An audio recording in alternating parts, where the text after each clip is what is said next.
What you have here is an electronic cigarette. It's something that, since it was invented a year or two ago, has given me untold happiness. A little bit of it, I think, is the nicotine, but there's something much bigger than that, which is ever since, in the UK, they banned smoking in public places, I've never enjoyed a drinks party ever again. And the reason I only worked out just the other day, which is when you go to a drinks party and you stand up and you hold a glass of red wine and you talk endlessly to people, you don't actually want to spend all the time talking. It's really, really tiring. Sometimes you just want to stand there silently, alone with your thoughts. Sometimes you just want to stand in the corner and stare out of the window. Now, the problem is, when you can't smoke, if you stand and stare out of the window on your own, you're an antisocial, friendless idiot. If you stand and stare out of the window on your own with a cigarette, you're a fucking philosopher.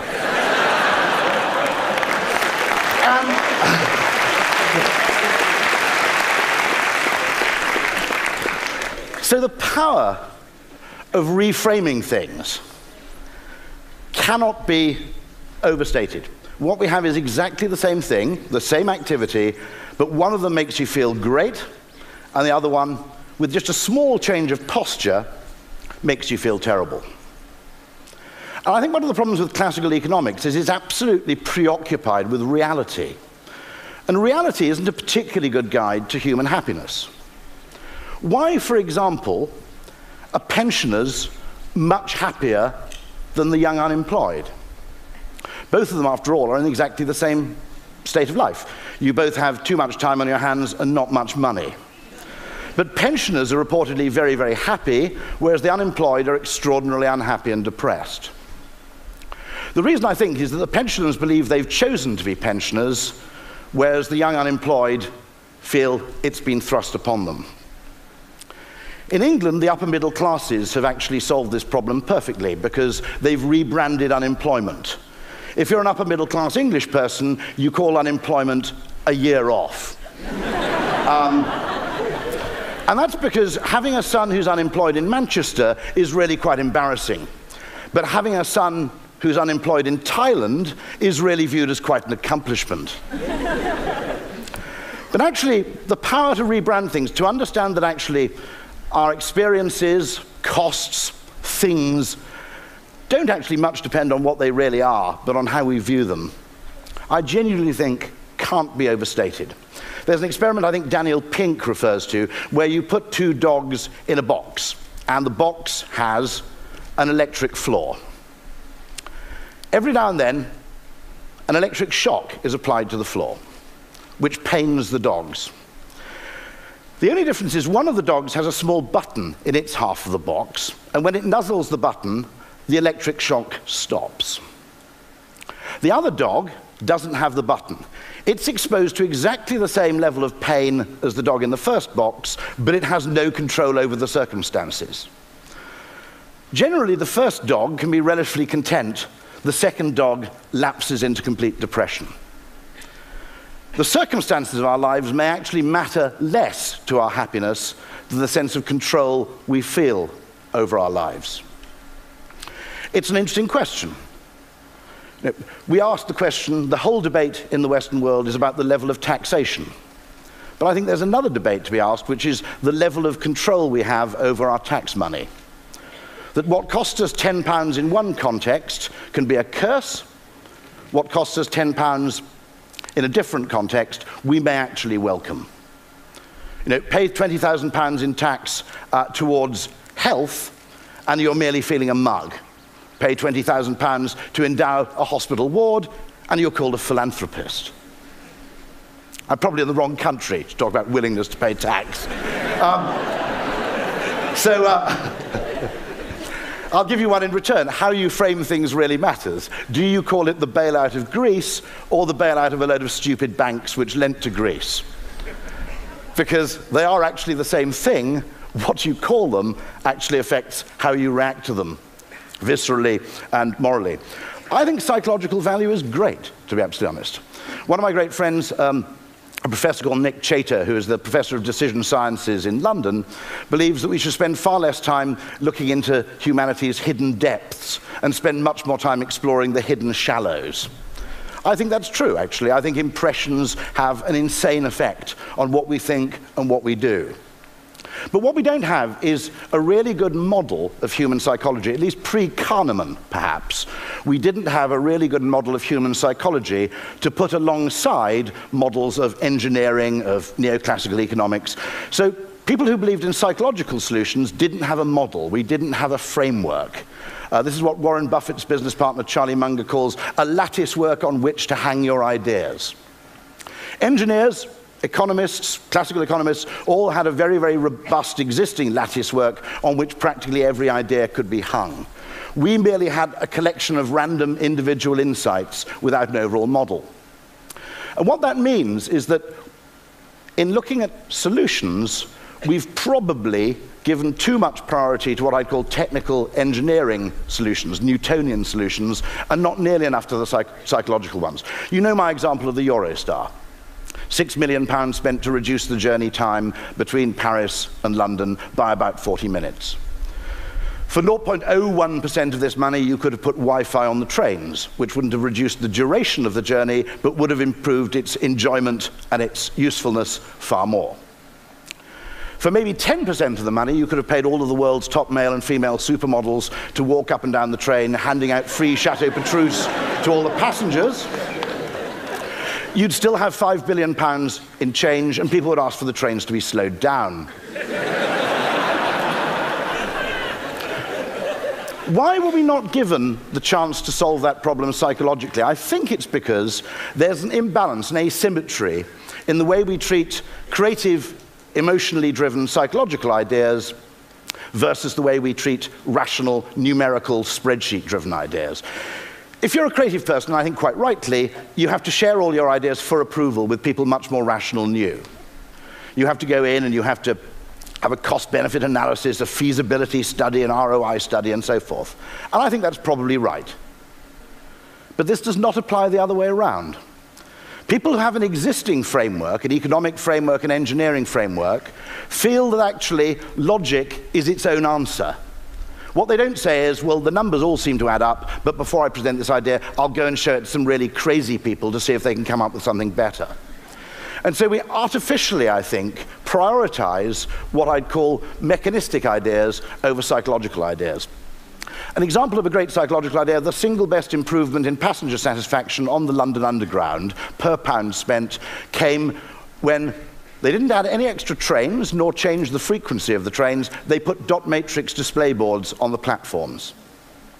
Because the nature of a wait is not just dependent on its numerical quality, its duration, but on the level of uncertainty you experience during that wait. Waiting 7 minutes for a train with a countdown clock is less frustrating and irritating than waiting 4 minutes, knuckle-biting, going, when's this train going to damn well arrive? Here's a beautiful example of a psychological solution deployed in Korea. Red traffic lights have a countdown delay. It's proven to reduce the accident rate in experiments. Why? Because road rage, impatience, and general irritation are massively reduced when you can actually see the time you have to wait. In China, not really understanding the principle behind this, they applied the same principle to green traffic lights. Which isn't a great idea. You're 200 yards away, you realize you've got 5 seconds to go, you floor it. The Koreans very assiduously did test both. The accident rate goes down when you apply this to red traffic lights, it goes up when you apply it to green traffic lights. This is all I'm asking for, really, in human decision-making, is the consideration of these three things. I'm not asking for the complete primacy of one over the other. I'm merely saying that when you solve problems, you should look at all three of these equally, and you should seek as far as possible to find solutions which sit in the sweet spot in the middle. If you actually look at a great business, you'll nearly always see all of these three things coming into play. Really, really successful businesses. Google is a great, great technological success, but it's also based on a very good psychological insight. People believe something that only does one thing is better at that thing than something that does that thing and something else. It's an innate thing called goal dilution. Ayelet Fishbach has written a paper about this. Everybody else at the time of Google, more or less, was trying to be a portal. Yes, there's a search function, but you also have weather, sports scores, bits of news. Google understood that if you're just a search engine, people assume you're a very, very good search engine. All of you know this, actually, from when you go in to buy a television. And in the shabbier end of the row of flat-screen TVs, you can see, are these rather despised things called combined TV and DVD players. And we have no knowledge whatsoever of the quality of those things, but we look at a combined TV and DVD player and we go, ugh, it's probably a bit of a crap telly and a bit rubbish as a DVD player. So we walk out of the shops with one of each. Google is as much a psychological success as it is a technological one. I propose that we can use psychology to solve problems that we didn't even realize were problems at all. This is my suggestion for getting people to finish their course of antibiotics. Don't give them 24 white pills, give them 18 white pills and 6 blue ones, and tell them to take the white pills first and then take the blue ones. It's called chunking. The likelihood that people will get to the end is much greater when there is a milestone somewhere in the middle. One of the great mistakes, I think, of economics is it fails to understand that what something is, whether it's retirement, unemployment, cost, is a function not only of its amount, but also its meaning. This is a toll crossing in Britain. Quite often, queues happen at the tolls. Sometimes you get very, very severe queues. You could apply the same principle, actually, if you like, to the security lanes in airports. What would happen if you could actually pay twice as much money to cross the bridge, but go through a lane that's an express lane? It's not an unreasonable thing to do, it's an economically efficient thing to do. Time means more to some people than others. If you're trying to get to a job interview, you'd patently pay a couple of pounds more to go through the fast lane. If you're on the way to visit your mother-in-law, you'd probably prefer to stay on the left. The only problem is if you introduce this economically efficient solution, people hate it. Because they think you're deliberately creating delays at the bridge in order to maximize your revenue, and why on earth should I pay to subsidize your incompetence? On the other hand, change the frame slightly and create charitable yield management, so the extra money you goes not to the bridge company, it goes to charity, and the mental willingness to pay completely changes. You have a relatively economically efficient solution, but one that actually meets with public approval and even a small degree of affection, rather than being seen as bastardy. So where economists make the fundamental mistake is they think that money is money. Actually, my pain experienced in paying £5 is not just proportionate to the amount, but where I think that money is going. And I think understanding that could revolutionize tax policy, it could revolutionize the public services, it could actually change things quite significantly. Here's a guy you all need to study. He's an Austrian school economist who was first active in the first half of the 20th century in Vienna. What was interesting about the Austrian school is they actually grew up alongside Freud. And so they're predominantly interested in psychology. They believed that there was a discipline called praxeology, which is a prior discipline to the study of economics. Praxeology is the study of human choice, action, and decision-making. I think they're right.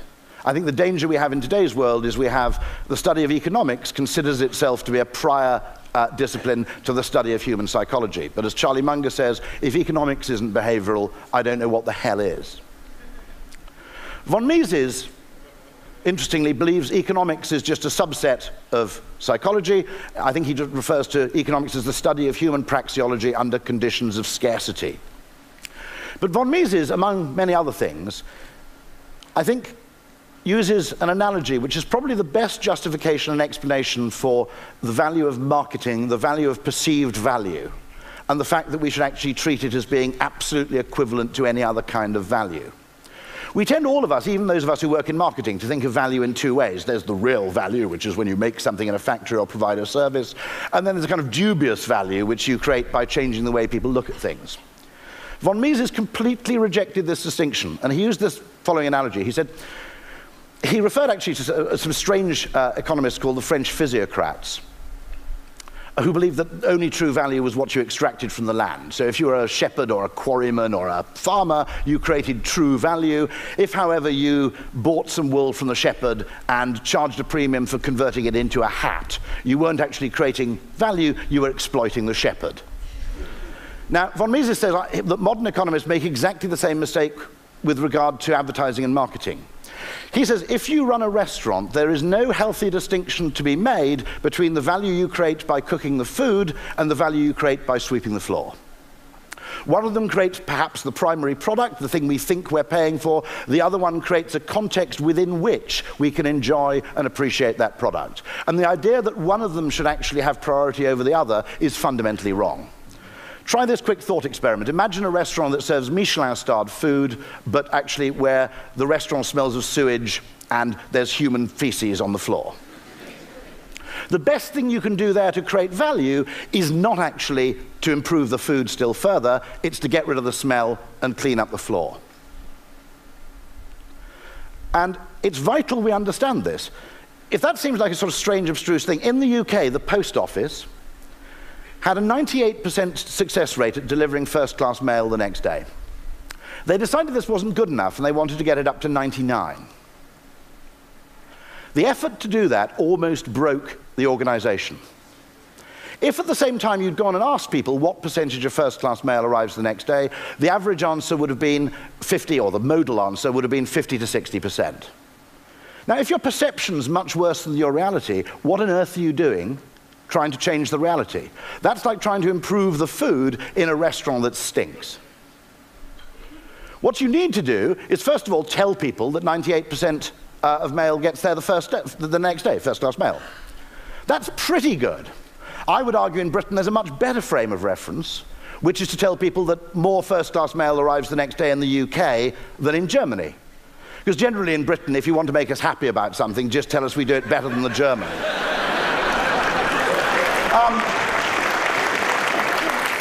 Choose your frame of reference, and the perceived value, and therefore the actual value, is completely transformed. It has to be said, actually, of the Germans, that the Germans and the French are doing a brilliant job of creating a united Europe. The only thing they didn't expect is they're uniting Europe through a shared mild hatred of the French and Germans. But I'm British, that's the way we like it. What you'll also notice is that in any case our perception is leaky. We can't tell the difference between the quality of the food and the environment in which we consume it. All of you will have seen this phenomenon. If you have your car washed or valeted, when you drive away, your car feels as if it drives better. And the reason for this, unless my car valet mysteriously is changing the oil and performing work which I'm not paying him for and I'm unaware of, is because perception is in any case leaky. Analgesics that are branded are more effective at reducing pain than analgesics that are not branded. I don't just mean through reported pain reduction, actual measured pain reduction. And so perception actually is leaky in any case. So if you do something that's perceptually bad in one respect, you can damage the other. Thank you very much.